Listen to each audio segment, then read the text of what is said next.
Hello and welcome back to the podcast. You're probably listening to this because you've tried a routine, maybe multiple routines, tried new habits and thought this is going to be the time. This is going to be the time that I nail it. And it's not quite been that time just yet. You might go all out, all guns blazing, try and make these changes, but then 2 weeks later, things are back where they started. Nothing has really changed. You've not actually gone anywhere. And the reason for that is behavior change takes time. It's not an overnight thing. And I'm going to explain to you in this episode exactly why it takes time, the actual process in the brain that's going on, and how we can actually create long-term behavior change that does last. So how does change actually happen in the brain? So neurons that fire together wire together, and our thoughts, our behaviors, our habits basically create like a wrap of cling film around an object, right? And the more we reinforce that thought, that behavior, it's like adding another layer of cling film around whatever the fuck this object is. So when we've had a year, 2 years, 3 years, 5 years, 10 years, maybe 15, 20 years of reinforcing this same thought, this same behavior, it's a lot of shit for us to get off, right? Because pulling off one layer of cling film, sound. But if we've wrapped it and we've wrapped it and we've wrapped it and wrapped it, cling film's a fucking bitch to get off, right? It's really, really difficult. And that's what's going on with us and our behaviors. We're reinforcing them by these thoughts, beliefs, habits, etc., etc. So unpicking that isn't going to be an overnight thing. If you come home from work, for example, and you snack every day, that's not going to change overnight. Just by you saying, I'm going to stop doing this, it's not going to work. There's going to be things that we need to do, things that we need to practice over and over and over again to officially unlearn that behavior and learn a new behavior. It's going to take time for us to pull the layers of the cling film off, and we're going to have times where we go forwards and times when we come backwards because we can't completely remove it all at once. And that's absolutely fine. That's why we will go through a behavior experimentation process. Now, your brain will resist change because we as human beings are wired to run away from threat. And all threat in the brain is seen exactly the same. If you're being chased by a tiger, a lion, a bear that wants to eat you, make you lunch, or you've got a text from HR saying we need to see you at 9 a.m. tomorrow, your brain sees that exactly the same. And what it wants to do instead is run to reward. Reward is the behaviors, the things that we do, the habits that make us feel good, right? That don't stress us out, that actually give us comfort, that give us immediate enjoyment. So how do we hack the system to move away from threat and towards reward? How do we change these habits, these thoughts, these behaviors? Now, what we have to understand first is that the brain isn't trying to sabotage us, it's just trying to run from threat, from discomfort. And when we look at our habits, what we have to understand is that we have three different parts of the habit. We have the cue, we have the routine, and we have the reward. The cue, for example, is you feel stressed after work. The routine is you turn to snacking, you turn to having a glass of wine, a beer after work to chill you out, to relax you. And the reward is that temporary relief or relaxation. Now, what you need to understand as we go throughout this is we can't change the cue, we can't change the reward, but what we can change is the routine. We can look at different ways that you can meet that same reward with a different routine. What I also need you to note as you go through this is that you don't need to go from 0 to hero. You can take small steps to changing your behavior, your habit from where it is to where you want it to go. For example, you could say, right, I'm going to try and ingrain this habit on Mondays, Wednesdays and Thursdays, and the other days I'm going to leave alone for now. And then over time you branch it out to the full 7 days. Or you could just look at making the behavior easier to do, or the routine easier to do. Okay, so for example, Maybe you want to make it so that you're going out for a certain amount of steps on a walk.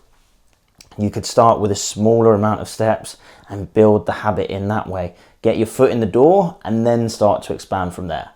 But now what we're going to go through is something really, really cool that I use with my clients all of the time. That's a 4-step behavior change process. So step 1 is you have to define what the problem is and how it's negatively impacting you, and any behaviors that you do to prevent the catastrophe, we'll call it, from coming true.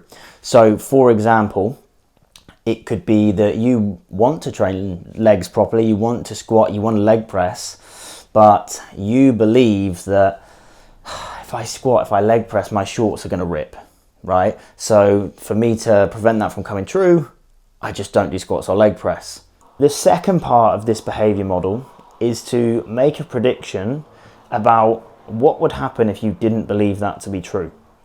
And I know this sounds really, really simple, but I want you to think, right, if I can think of this in a different way, if I didn't believe that to be true, what do I actually think will happen? What's my prediction? Well, maybe my shorts won't rip and I'll be able to train legs doing these certain movements like squats, leg press, and potentially get more out of my leg day and have a more enjoyable leg session where I'm not stressed and worrying. The third part of this process is to go, okay, well, how can we put this to the test? How can we experiment with this thought process? We can think of multiple different ways here.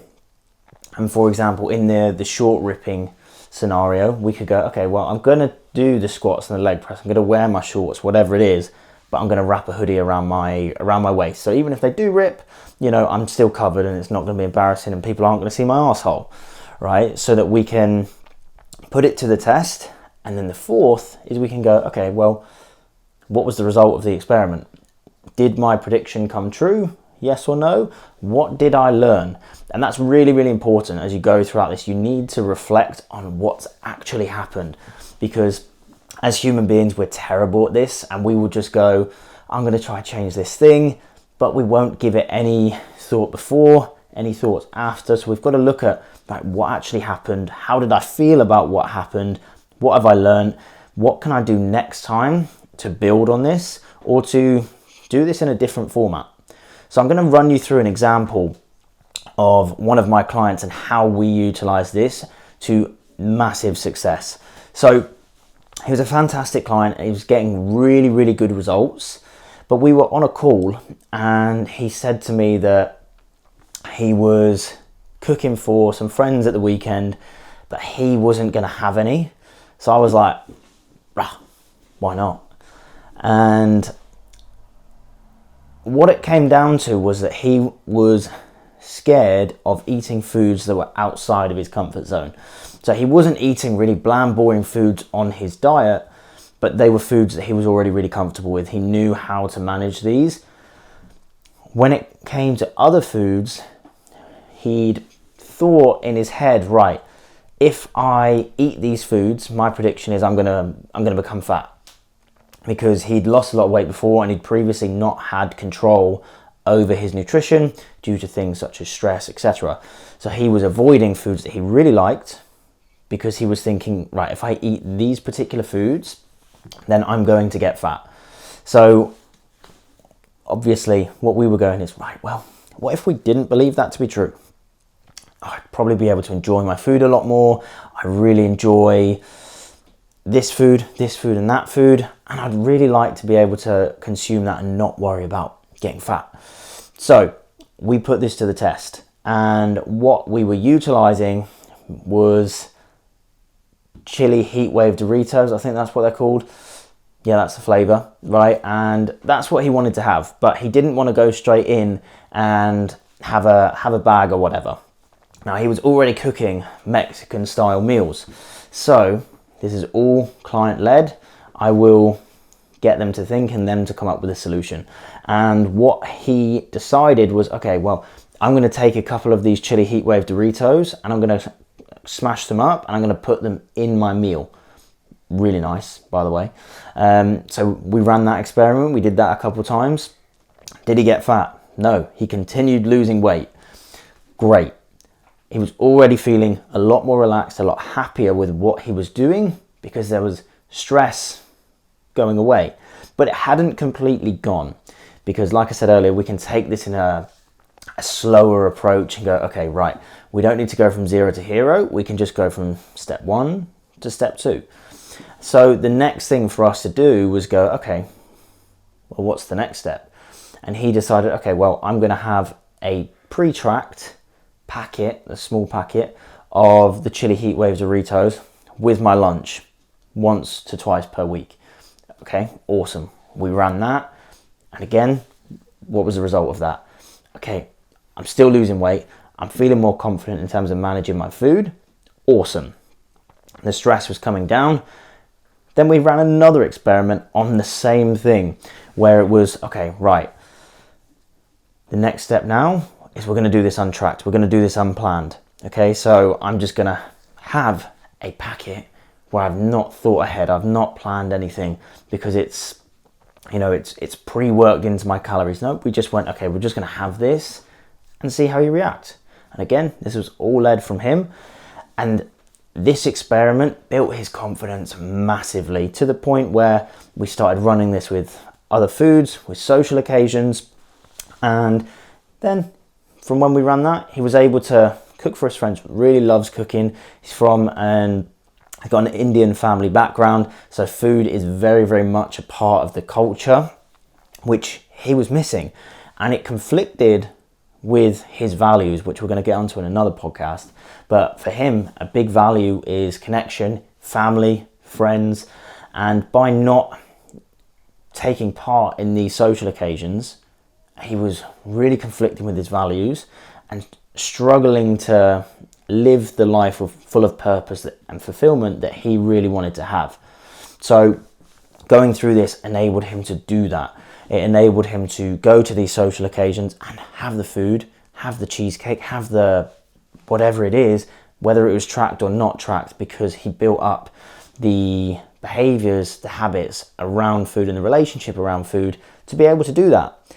And he could do that with any format, whether it was, okay, right, I want to stay on track. I still want to lose fat. I want to hold maintenance. I want to do this, right? Because we put it to the test, okay? And that's exactly what you need to do too. This particular client at first was probably like you watching on right now, a little bit skeptical about this, pretty fucking nervous, going, oh, I really don't want to go back to my old ways. I don't want to do this. Hence why we started small, okay? But by just trying, it's now enabled him to have the life that he actually wants to have whilst continuing to get fantastic results. At this point, he's, off the top of my head, 25 kilos down and been maintaining for, a series of months whilst dealing with some other things, but he's done fantastically well.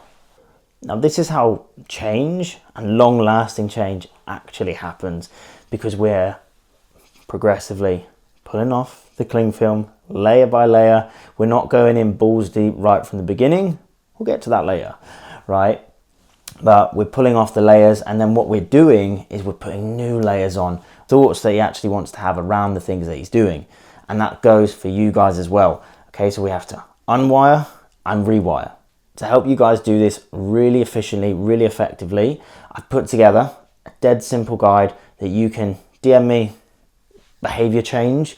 I'll send it over to you for free, so you can take that away, utilize the bullet points that are on there for changing your own behaviors, okay, for assessing, refining, reflecting on, okay, what are the behaviors that aren't serving me and how can I put this behavior to the test?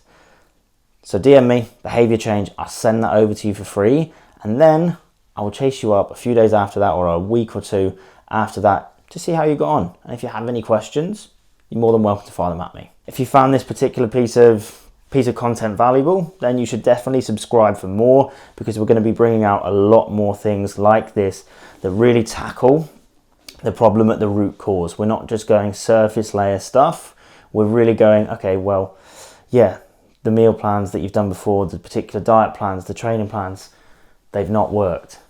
And it's because you've not gone that level deeper and assess what the problems actually are and unpick those.